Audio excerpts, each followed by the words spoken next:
विरोधकांचा अविश्वास ठराव मोदी सरकारच्या बहुमतापुढे पडलेला आहे आणि विरोधकांवर सरकारनं विजय मिळवलाय.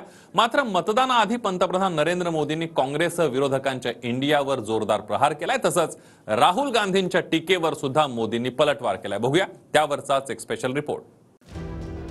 भारत माता की हत्या आपने मणिपुर में की और क्या क्या भाषा बोल रहे हैं.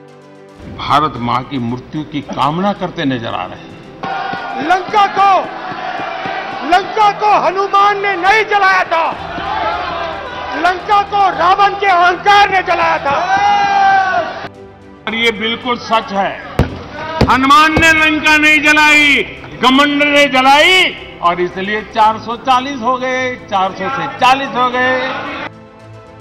प्रचार क्या करते हैं? मोहब्बत की दुकान का प्रचार करते हैं. ये है लूट की दुकान.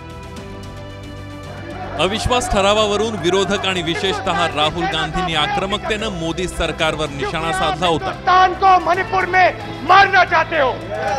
त्या प्रत्येक टीकेला मोदींनी प्रत्युत्तर दिलंय. भाई और बहनों, लंका को हनुमान ने नहीं जलाया था, लंका को रावण के अहंकार ने जलाया था. प्लीज माननीय सदस्य, आप संयमित बोले. आप ये सदन है, आप तरीके से बोलिए. माननीय राम ने रावण को नहीं मारा था, रावण के अहंकार ने रावण को मारा था. लंका हनुमान ने नहीं जलाई, लंका हनुमान ने नहीं जलाई, उनके घमंड ने जलाई. और ये बिल्कुल सच है. आप देखिए, जनता जनार्दन भी भगवान राम के रूप की है. जनता जनार्दन भी भगवान राम के रूप की है. और इसलिए 400 से 40 हो गए.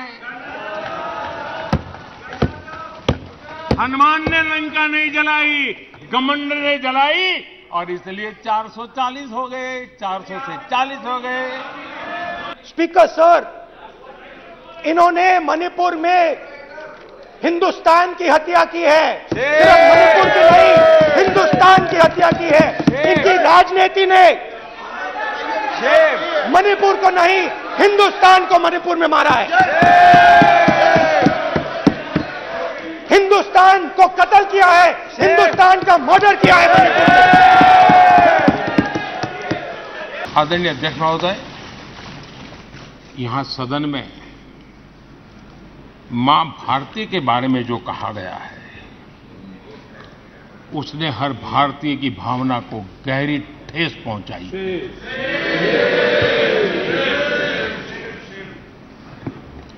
अध्यक्ष जी, पता नहीं मुझे क्या हो गया है. सत्ता के बिना ऐसा हाल किसी का हो जाता है. सत्ता सुख के बिना जी नहीं सकते. और क्या क्या भाषा बोल रहे हैं. आदरणीय अध्यक्ष जी, पता नहीं क्यों कुछ लोगों को भारत मां की मृत्यु की कामना करते नजर आ रहे हैं. इससे बड़ा दुर्भाग्य क्या है. मतदाताओं के प्रति उनकी नफरत भी 7वें आसमान पर पहुंच गई है. उनका लॉन्चिंग फेल होता है, नफरत जनता पे करते हैं. लेकिन पीआर वाले प्रचार क्या करते हैं? मोहब्बत की दुकान का प्रचार करते हैं. इकोसिटी में लग पड़ती है.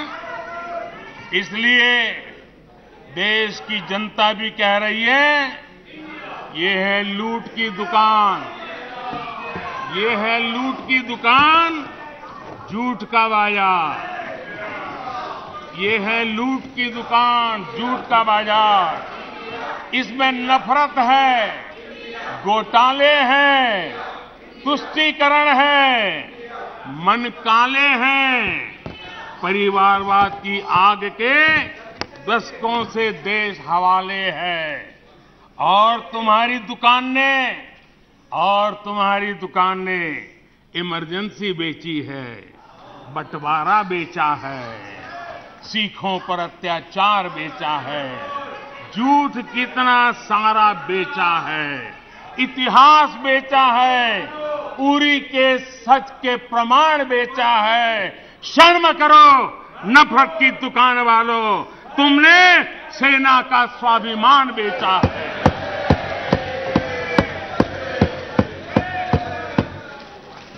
अपनी संवेदना पंतप्रधान मोदींनी आपल्या भाषणातून विरोधकांची एकजूट आणि विरोधकांच्या इंडिया आघाडीवर जोरदार हल्लाबोल केला। बंगळुरू इथली 26 पक्षांची विरोधकांची बैठक म्हणजे यूपीएचा क्रियाकर्म होता, अशी तिखट प्रतिक्रिया मोदींनी दिली आहे। कुछ ही दिन पहले बेंगलुरु में आपने मिलजुल कर करीब करीब 1.5-2 दशक पुराने यूपीए का क्रियाकर्म किया है, उसका अंतिम संस्कार किया है। लोकतांत्रिक व्यवहार के मुताबिक मुझे तभी आपको सहानुभूति जरूर व्यक्त करनी चाहिए थी, संवेदना व्यक्त करनी चाहिए थी, लेकिन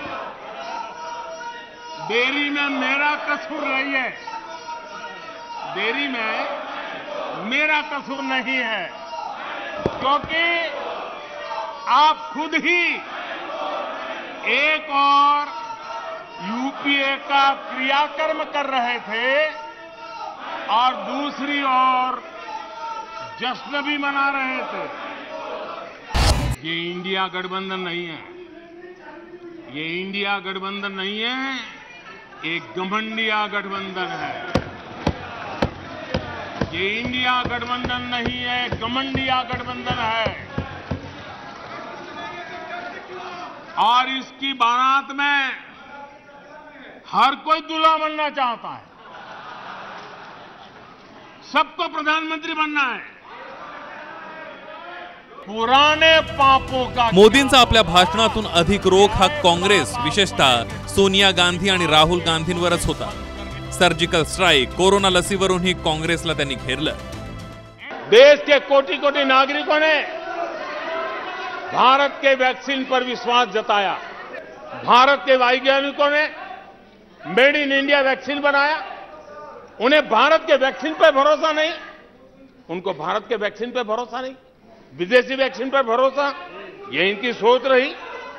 इनको भारत के सामर्थ्य पर विश्वास नहीं है। हमारे विपक्ष के मित्रों के फितरत में ही अविश्वास भरा पड़ा है। भारत ने आतंकवाद पर सर्जिकल स्ट्राइक किया, भारत ने एयर स्ट्राइक किया।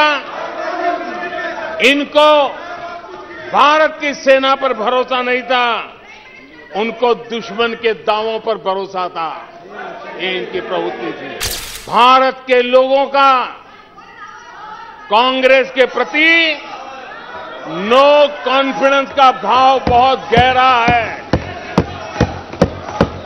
कांग्रेस अपने घमंड से इतनी चूर हो गई है, इतनी भर गई है कि उसको जमीन दिखाई तक देती नहीं है। मणिपूरच्या घटनेवरून विरोधकांनी अविश्वास ठराव आणला, त्यावर पंतप्रधान नरेंद्र मोदींनी आपल्या स्टाईलमध्ये काँग्रेसवरच लोकांचा कसा अविश्वास आहे हे राज्यांची नावं घेऊन समाचार घेतला। 61 वर्षों से तमिलनाडु के लोग कह रहे हैं कांग्रेस नो कॉन्फिडेंस। तमिलनाडु के लोग कह रहे हैं कांग्रेस। पश्चिम बंगाल के लोग 51 सालों से कह रहे हैं कांग्रेस कांग्रेस।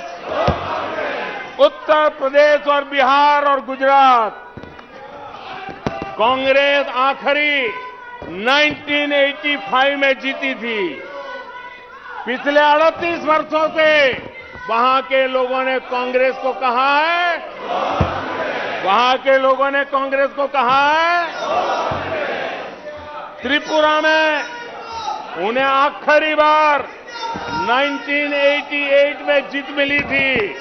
35 वर्षों से त्रिपुरा के लोग कांग्रेस को कह रहे हैं, कांग्रेस कांग्रेस ओडिशा में कांग्रेस को आखिरी बार 1995 में जीत नसीब हुई थी, यानी ओडिशा में भी 28 वर्षों से कांग्रेस को एक ही जवाब दे रहा है। उड़ीसा कह रहा है नो कॉन्फिडेंस कांग्रेस। विपक्ष का अविश्वास प्रस्ताव हमारे लिए शुभ होता है। और देखिए मजा इस डिबेट का कि फील्डिंग विपक्ष ने ऑर्गेनाइज की, लेकिन चौके छक्के यहीं से लगे।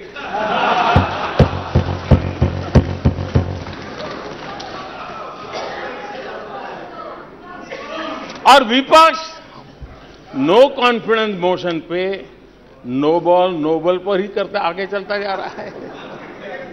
इधर से सेंचुरी हो रही है, उधर से नो बॉल हो रहे हैं। अध्यक्ष जी, मैं हमारे विपक्ष के साथियों से यही कहूंगा कि आप तैयारी करके क्यों नहीं आते जी? थोड़ी मेहनत कीजिए। और मैंने 5 साल दिया आपको मेहनत करने के लिए। 18 में कहा था कि 23 में आप आना, जरूर आना। 5 साल भी नहीं कर पाए आप लोग। क्या हाल है आप लोगों का?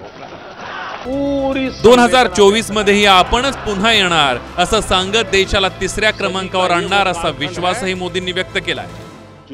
आदरणीय अध्यक्ष जी, ये कभी भारत को टॉप 3 अर्थव्यवस्था बनाने की गारंटी नहीं दे सकते। ये मोदी देश को गारंटी देता है कि मेरे 3रे कार्यकाल में मैं हिंदुस्तान को टॉप 3 की पोजीशन में लाके रहूंगा। ये मेरा देश को गारंटी है। ये कभी भी देश को विकसित बनाने का सोच भी नहीं सकते हैं। भारत मां की मृत्यू की कामना करते नजर आ रहे। मणिपूरसह ईशान्य भारताच्या विकासासाठी कटिबद्ध असून काँग्रेसनं याआधी मणिपूरचा बळी घेतला। त्यांच्या काळात अनन्वित अत्याचार झाला अशी टीकाही पंतप्रधान मोदींनी केली आहे।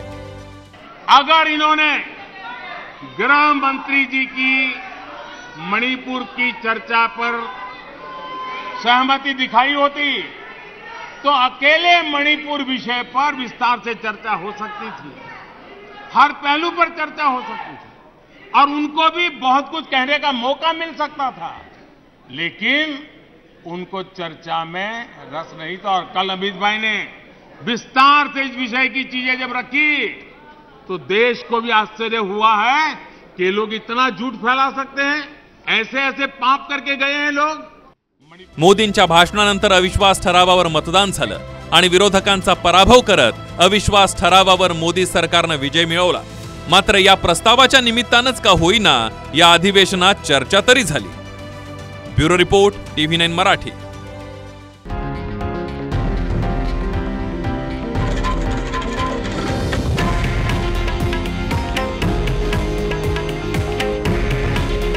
हे आहे देशातील नंबर 1 न्यूज नेटवर्क आणि आपण पाहत आहात TV9 मराठी।